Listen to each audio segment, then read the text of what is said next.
Mga mahal na kapatid, ang buhay natin sa mundo ay puno ng hirap at sakit. Hindi naman natin ipinagtataka yon bilang mga Iglesia ni Cristo sapagkat ipinagpauna na ng Panginoong Heso Kristo sa kanyang mga hinirang na sa mundong ito ay hindi natin maiiwasan na makaranas ng kapighatian o mga kalumbayan.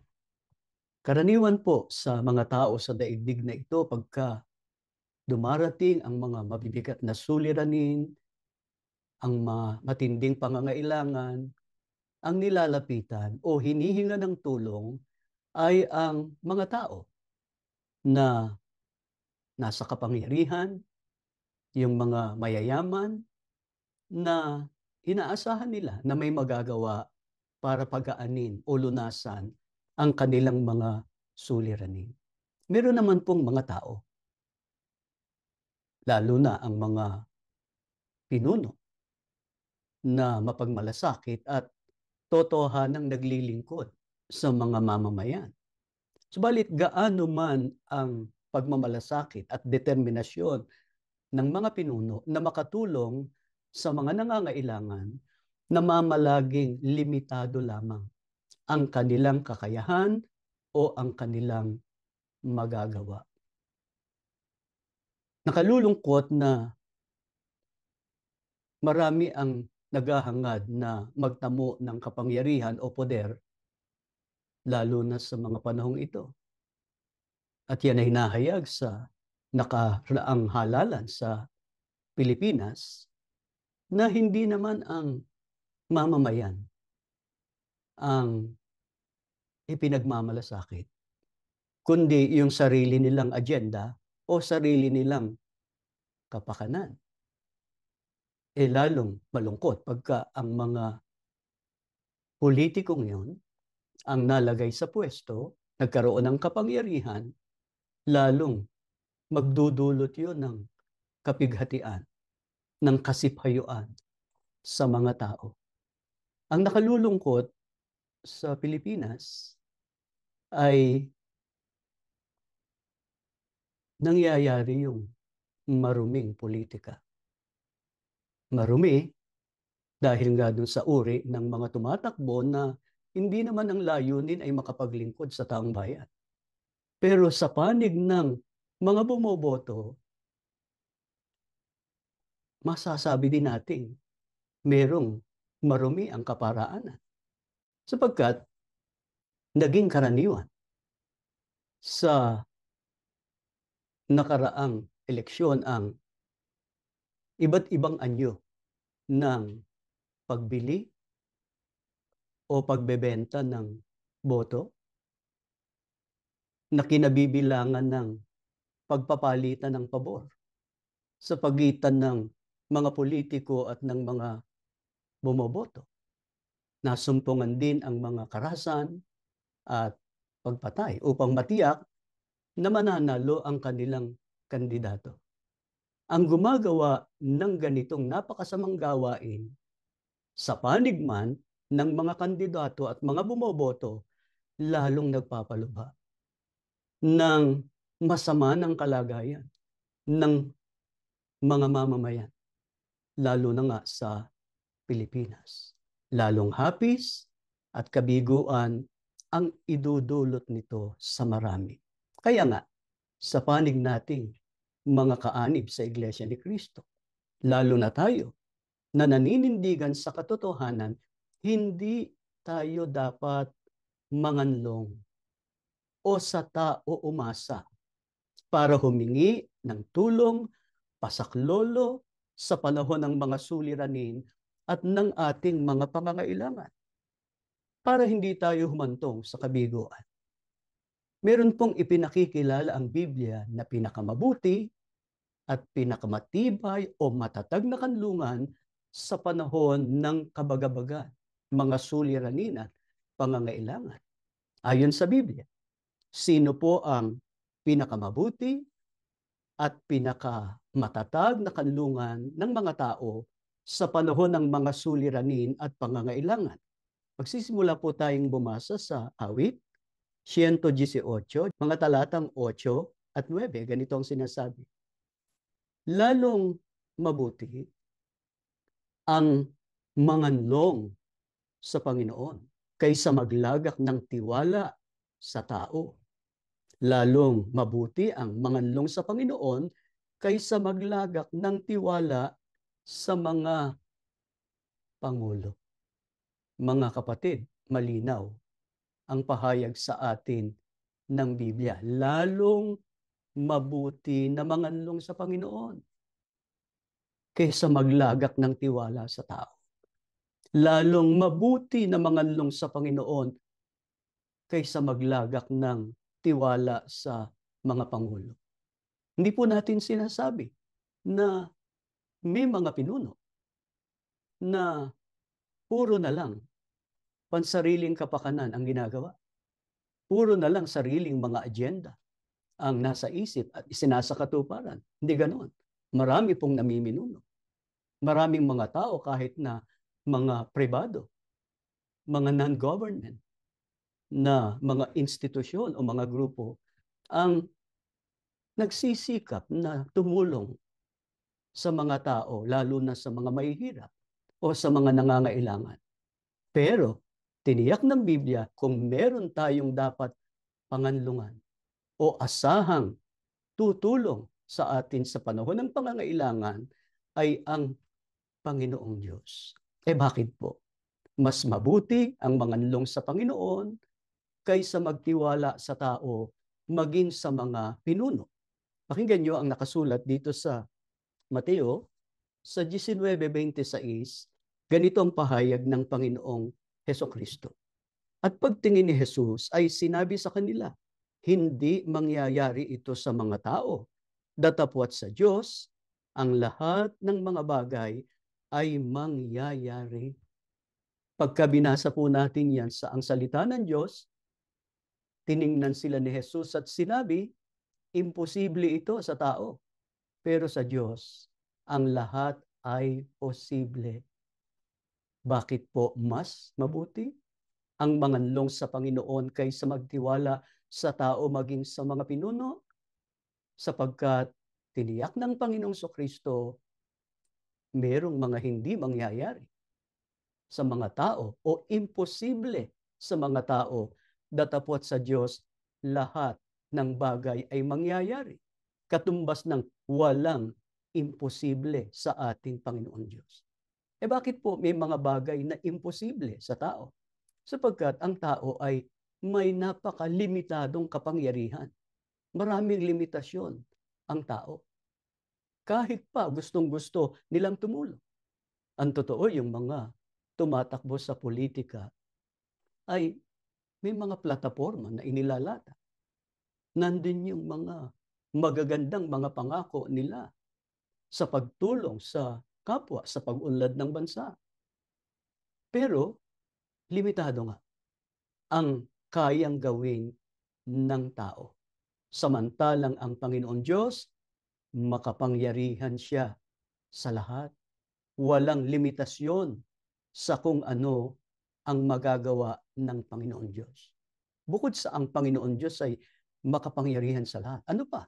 Ang ibang katangian ng Diyos, kaya maaasahan natin siya sa panahon ng mga kabagabagan at pangangailangan. Basahin natin ang sagot dito sa awit sa Sien, talatang 5, ganito ang sinasabi ng banal na kasulatan. Sapagkat ang Panginoon ay mabuti.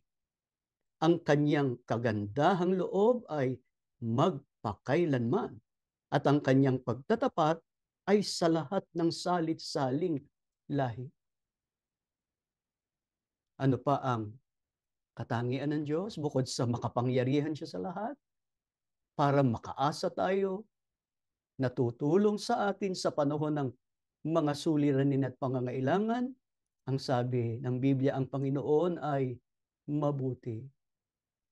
Ang kanyang kagandahang loob ay magpakailanman at ang kanyang pagtatapat ay sa lahat ng salit-saling lahi.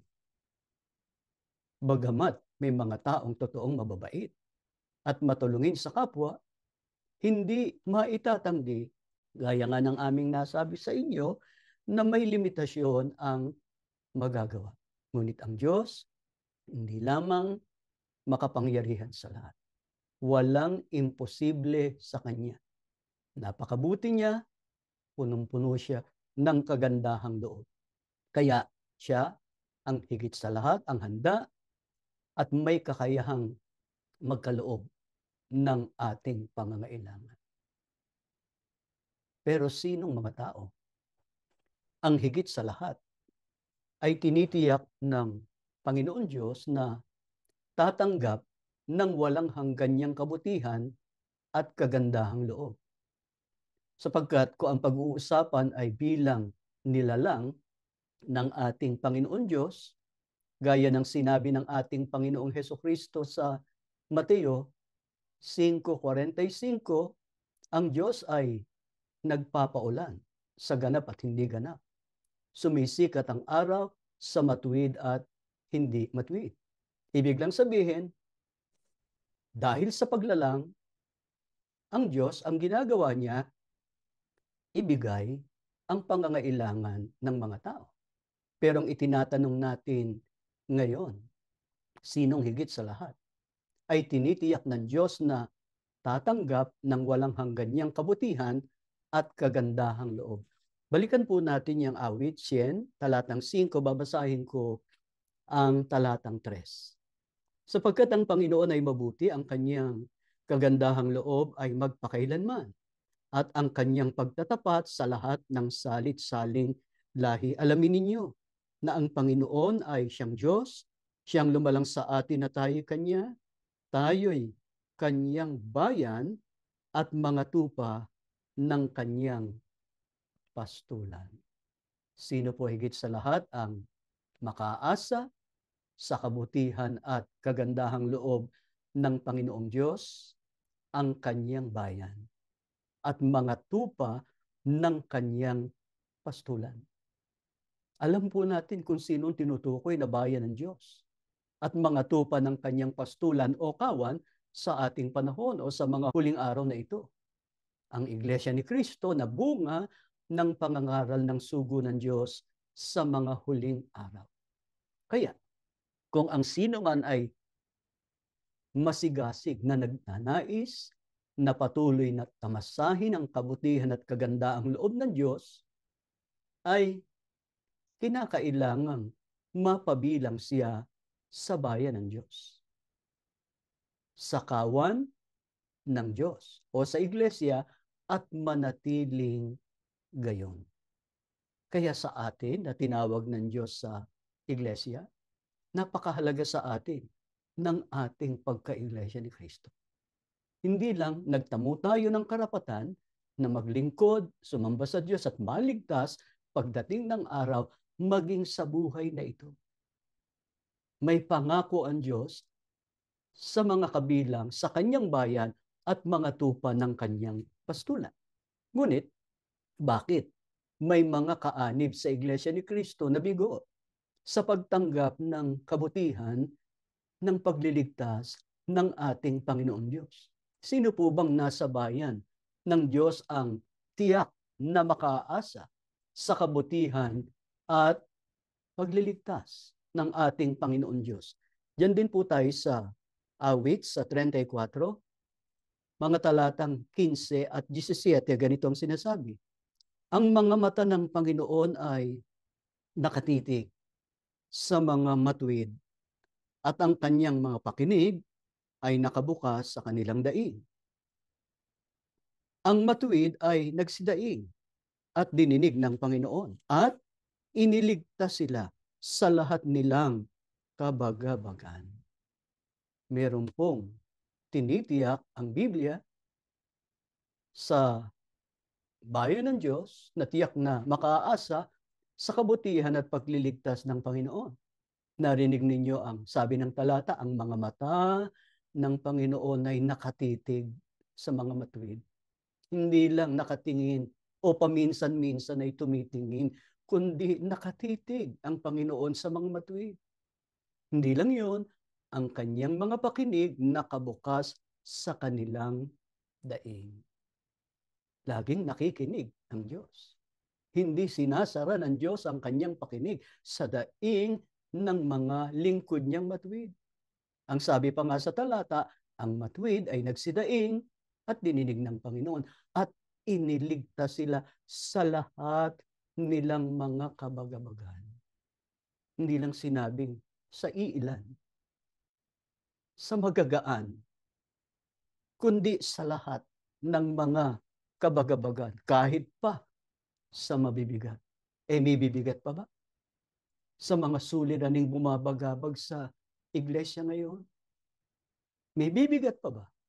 Sa hirap ng buhay na nararanasan ng mga tao sa panahong ito? Pero sa matuwid, ang Diyos ay laging nakahandang tumulong at magligtas. Pero hindi po tayo magsasabi kung sino ang matuwid at hindi, kundi ang Panginoon. Sino po ang tunay na matuwid sa paningin ng ating Panginoon Diyos? Dinggin ninyo nakasulat dito sa awit din, sa 37:3-8. Umasa ka sa Diyos, ang mabuti gawin, at mananahan kang ligtas sa lupain. Sa Diyos mo hanapin ang kaligayahan, at ang pangarap mo ay iyong makakamtan. Ang iyong sarili sa Diyos mo ilagak, pag nagtiwala kay tutulungang ganap. Ang kabutihan mo ay magliliwanag katulad ng araw kung tanghaling tapat. Sa harap ng Diyos ay pumanatag ka, maging matyagang, maghintay sa Kanya. Huwag mong kaiinggitan ng gumiginhawa sa likong paraan, umunlad man sila. Huwag kang mapopoot ni mababalisa, iyang pagkagalit iwasan mo sana. Walang kabutihan na makakamtan ka. Sino po ang sa paningin ng Diyos ay itinuturing niyang matuwid? Inisa-isa sa atin. Sa talata ng Bibliang binasa natin, umasa ka sa Panginoon at gumawa ka ng mabuti.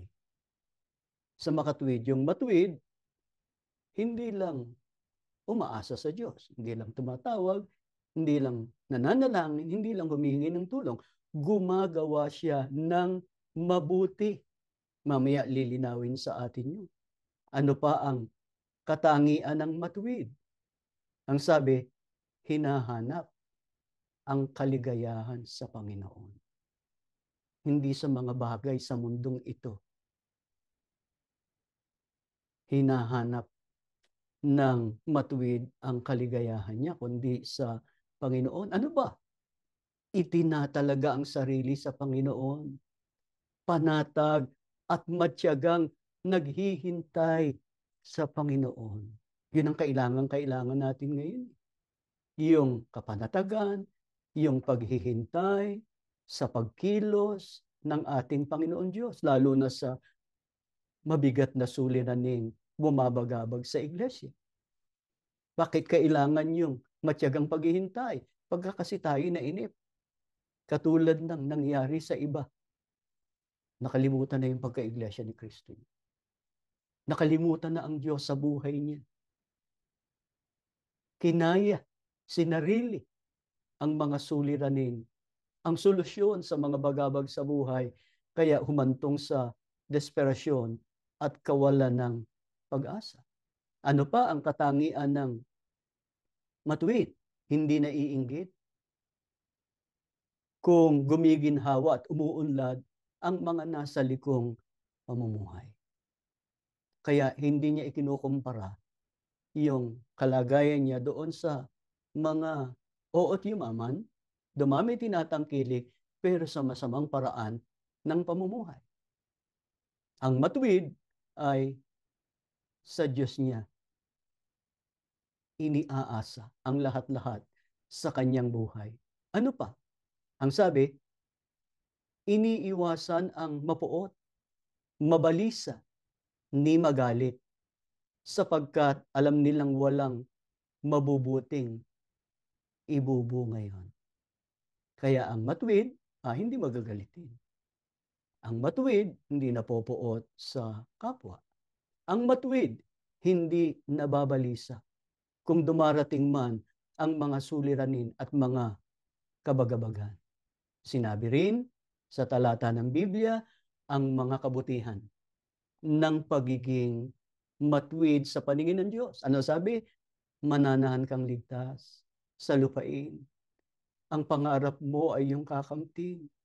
Tutulungan kang ganap kapag ka ikaw ay nagtiwala. Ang kabutihan mo ay magliliwanag katulad ng araw kong katanghaliang tapat. Mga kapatid, hindi ba yun ang ginagawa ng Diyos sa atin ng mga nagkakatipon ngayon? Palibhasa, alam niya na naninindigan tayo sa katotohanan. Ipinagtatanggol natin ang iglesia sa mga gumagawa ng masama sa kanyang bayan. Kaya dahil sa ginagawa nating yon, hindi tayo pinababayaan ng Panginoon Diyos. Nung nasa talaan tayo, tinutupad ng Diyos yan. Ngayong binura tayo sa talaan ng kasalukuyang namiminuno sa iglesia, namamalagi tayo sa ating pagsisikap na magpakatuwid. Bakit? Sapagkat alam natin na hindi naman tayo nahiwalay sa Diyos. Alam nating namamalagi ang ating kahalalan, ang ating pagka-iglesia ni Kristo. Namamalaging inaasahan ng Diyos na gumawa tayo ng mabuti. Yan ngayon ang ating alamin. Ano po ang mabuti na dapat nating gawin o sundin palagi upang manatili tayong matuwid sa paningin ng Panginoon Diyos at makatiyak tayo. Natuto pa rin naman niya ang lahat ng mga ipinangako niya sa atin. Dito sa Roma sa 7, talatang 12, pahayag ni Apostol Pablo.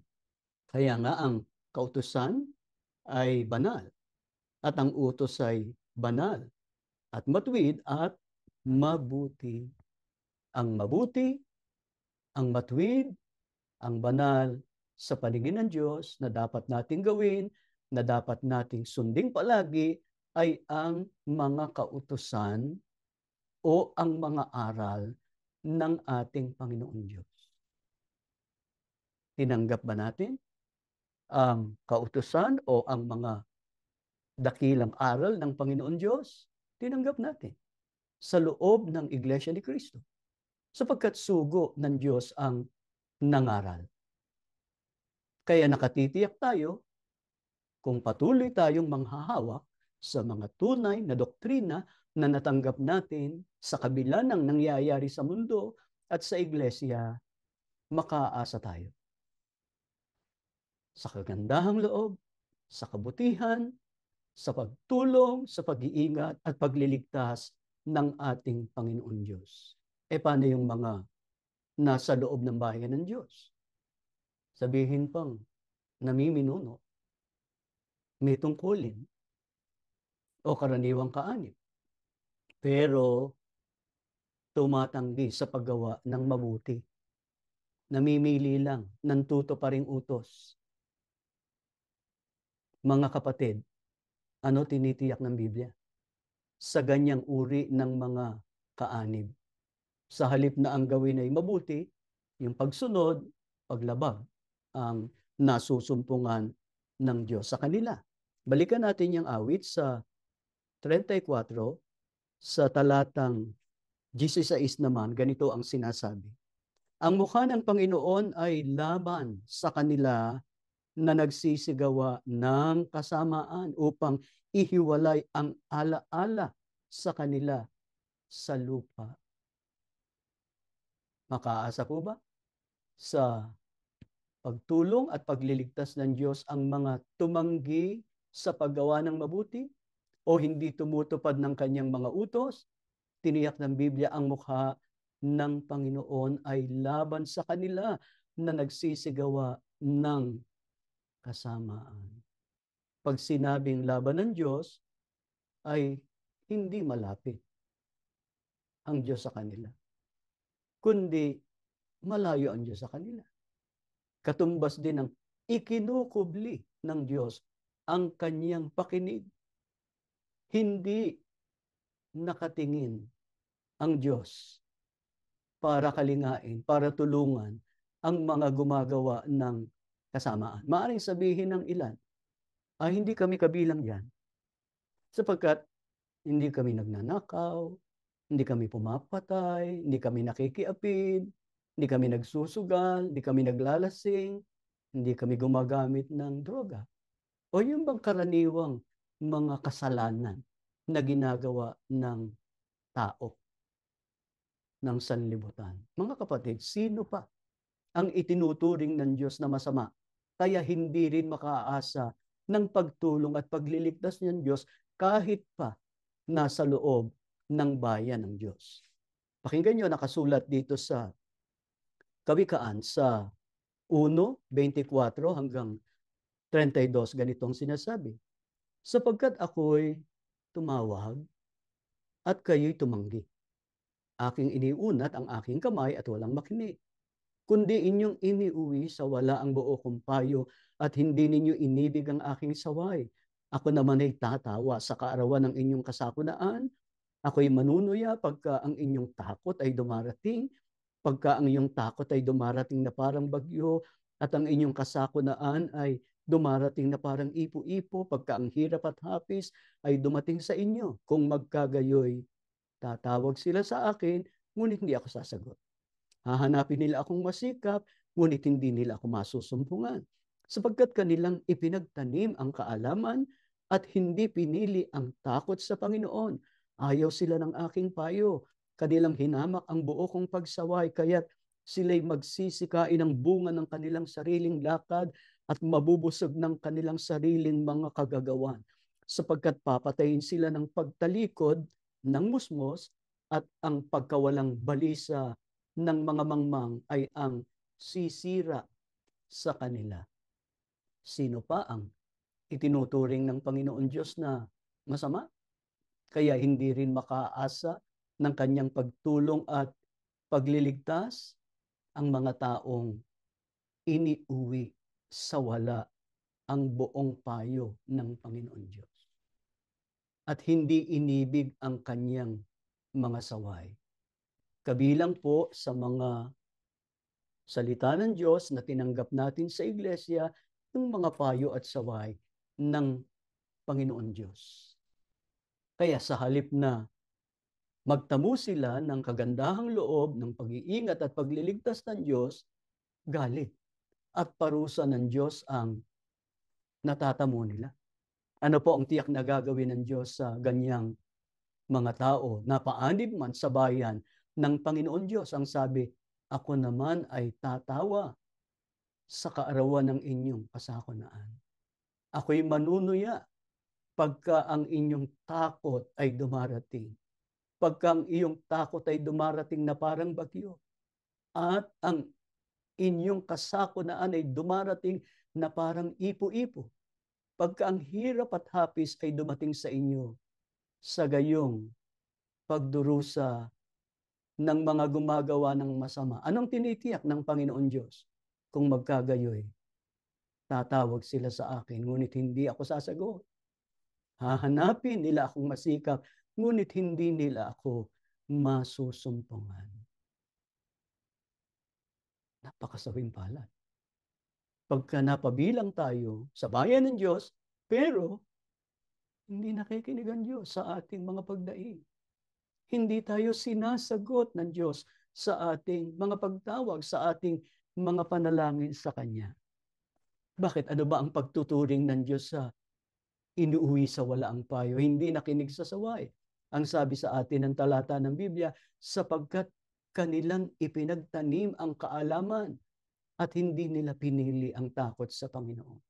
Ang ibig sabihin dito ng ipinagtanim na puot sila sa kaalaman o sa mga salita ng Diyos.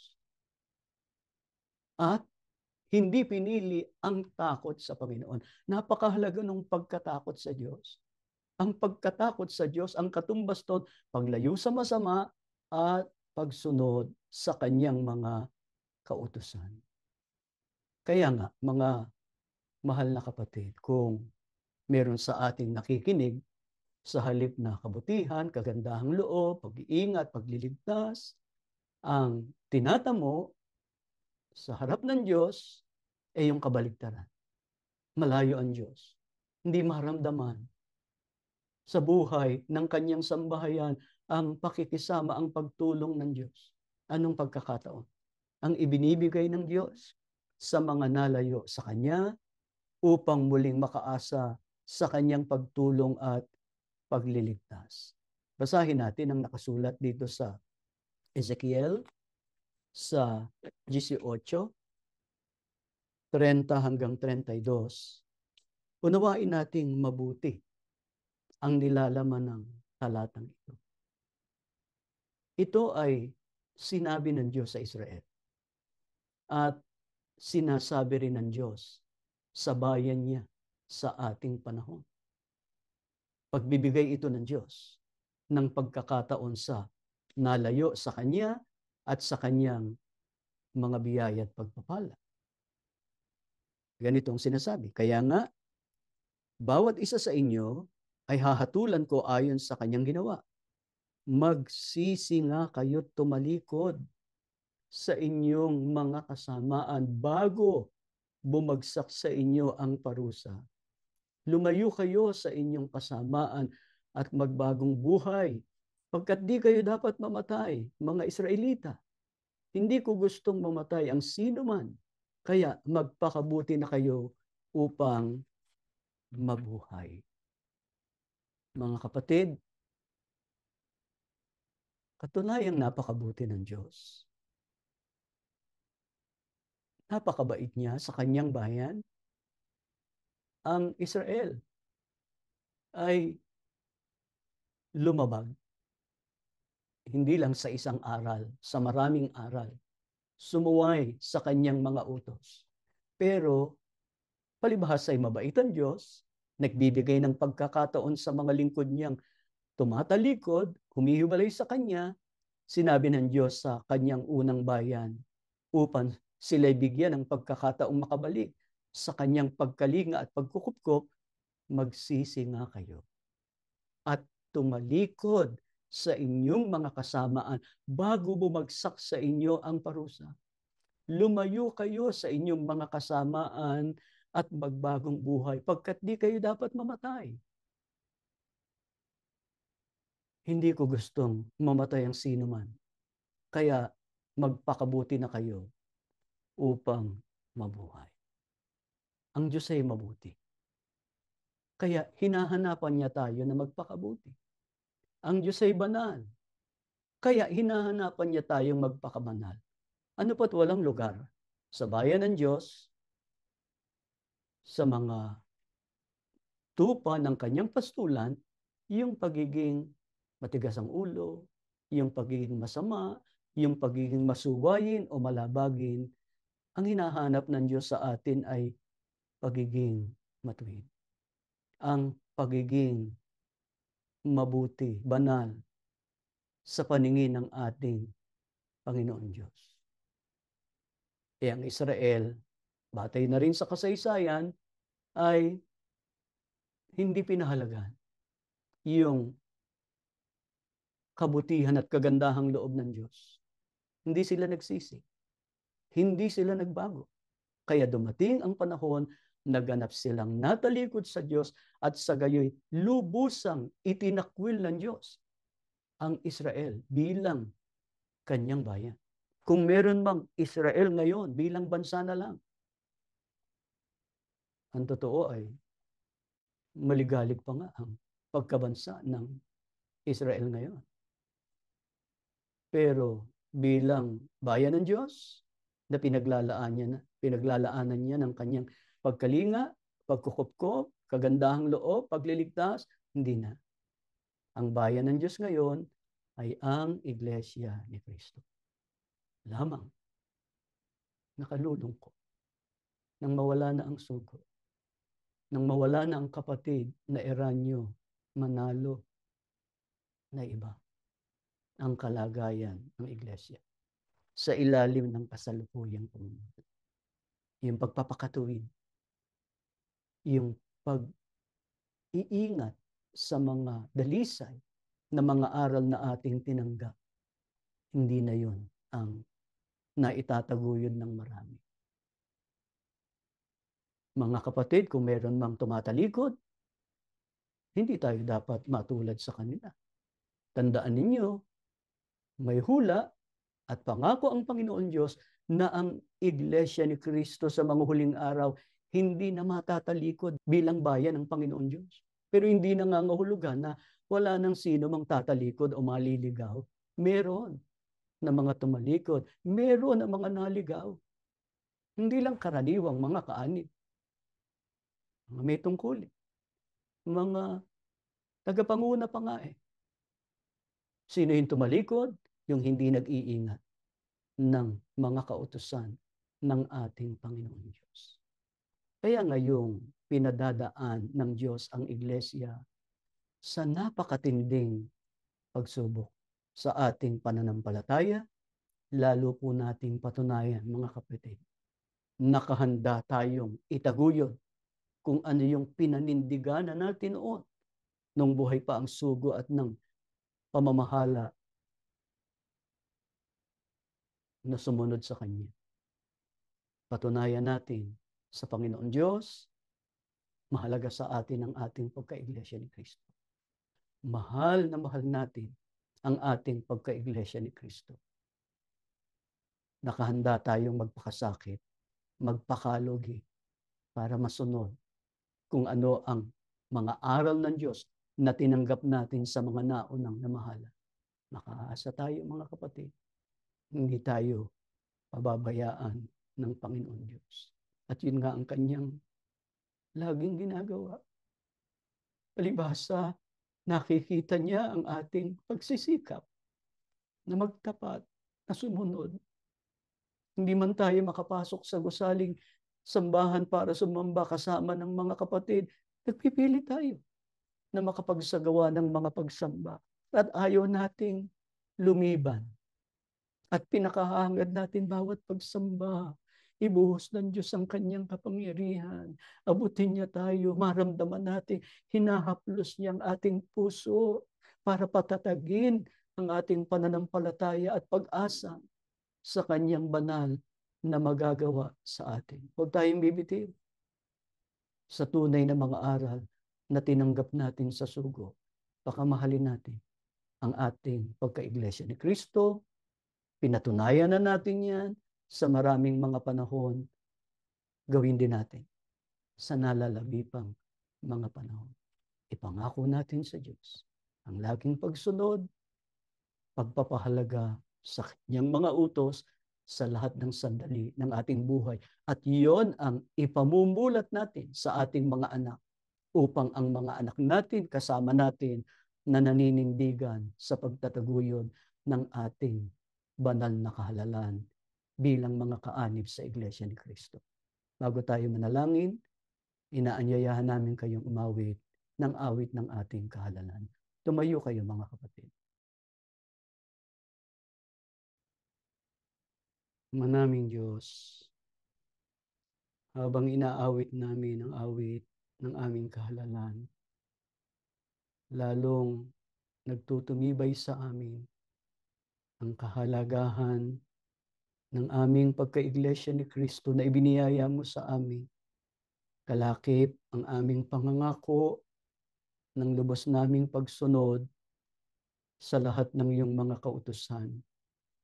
Panginoon, napakabuti mo sa amin. Hindi ka nagkukulang ng mabubuting bagay sa amin. Hindi dahil sa kami mabubuti at hindi nagkakamali. Ang totoo, marami kaming mga pagkukulang. Nahuhulog din kami sa mga pagkakasala. Subalit, Diyos ka na punong-puno ng awat pag-ibig.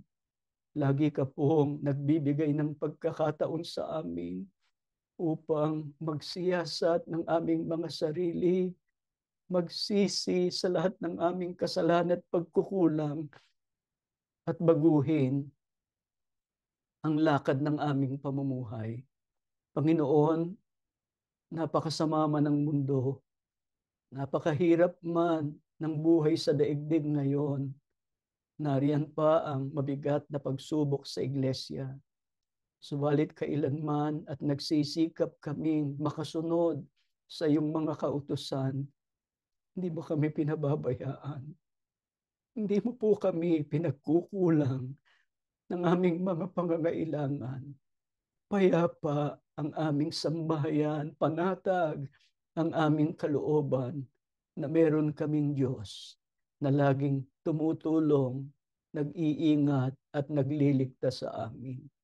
Baka meron kang mga lingkod na labis na nabibigatan sa kanilang mga suliranin at kalagayan sa buhay. Maari po ba yayamang ipinarinig mo sa amin ang mga katotohanang tinanggap namin ngayon? Tulungan mong makapagbago ang mga lingkod mo, maiwan kung anuman ang mga pagkakamalit kasalanang nagagawa pa upang malubos ang pag-iingat, pagliligtas at pagtulong mo sa aming lahat. Panginoon, maari po ba, gaya ng maraming pagkakataon na namin ipinakiusap sa iyo, ibalik mo na ang iglesia sa dati nitong banal, maayos at maluwalhating kalagayan na pinangungunahan ng matuwid, ng tapat at mapagmalasakit na mga tagapanguna para ang mga anak mong umaasa at nagtitiwala sa iyong mga biyaya at pagpapala, lalo na ng pagliligtas, manatili sa amin, puno ang puso namin ang pag-asa. Subalit kung pagtatagalin mo pa ang kasalukuyang pagsubok sa iglesia, ang amin lamang pakiusap, Ama, huwag kang pumayag na makabitiw kami, na masiraan kami ng loob, na mawalan kami ng pag-asa, kundi sa gayong mga pagkakataon, lalo mong patunayan sa aming malapit ka. Ikaw ang Diyos na makapangyarihan sa lahat, puno ng awat kabutihan, ng kagandahang loob magpakailanman. Pangako namin sa iyo, Panginoon, ano man ang mangyari, hindi kami tatalikod sa iyo. Hindi ka namin itatakwil, kundi habang lumalapit ang araw ng pagliligtas, lalo naming ilalapit ang aming sarili sa iyo. Panginoong Hesukristo, maraming salamat na hariyan kang palagi para ilapit sa Ama ang aming mga dalangin. Ipagmakaawa mo sa Kanya na lunasan ang mabibigat na mga suliranin ng mga lingkod mo, iabot sa amin ang lahat naming mga pangangailangan.